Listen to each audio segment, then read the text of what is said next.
Qual seria a forma correta de falar e escrever? Impresso ou imprimido? O verbo imprimir, ele apresenta dois particípios.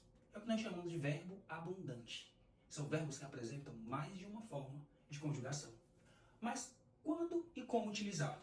Bem, o impresso conhecemos como a forma irregular ou forma curta. Quando você vai utilizar a forma impresso, é toda vez que vier acompanhado dos verbos auxiliares ser e estar.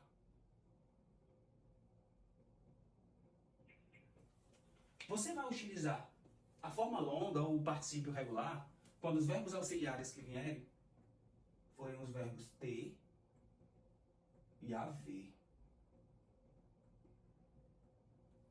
Essa é a diferença.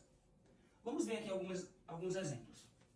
A folha foi impressa ou a folha foi imprimida? Bem, temos aqui o verbo auxiliar. Foi. Foi é o passado do verbo ser.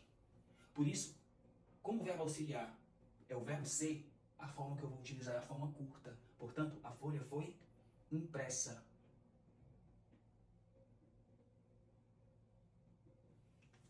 Segundo exemplo, ele tinha impresso a folha ou ele tinha imprimido a folha? Bem, agora o verbo auxiliar em questão, tinha, é o passado do verbo ter. Aí, neste caso, eu preciso usar a forma longa, que é o particípio regular. Portanto, ele tinha imprimido a folha. Interessante, né? Próximo exemplo. O trabalho está impresso, pessoal. Ou o trabalho está imprimido, pessoal. Bem, o verbo em questão é o verbo estar. Verbo auxiliar. Portanto, a forma que eu vou utilizar seria a forma curta. O trabalho está impresso, pessoal. Próximo exemplo. Havia impresso 5 cópias ou havia imprimido 5 cópias? Bem, o verbo auxiliar em questão aqui, ó, é o verbo haver. Portanto, neste caso, eu vou utilizar a forma longa ou particípio regular. Portanto, havia imprimido 5 cópias. Último exemplo. Os documentos estão impressos ou os documentos estão imprimidos? Bem, o verbo em questão é o verbo estar.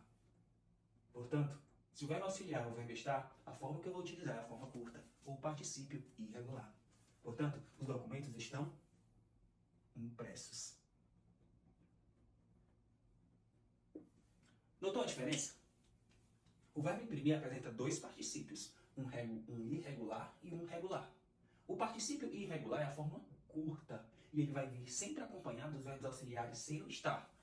Já a forma longa, ou particípio regular, vai vir acompanhado dos verbos auxiliares ter e haver. Essa é a dica. Interessante, né? Gostou? Portanto, salva, compartilha, envia para os amigos, printa, não é mais.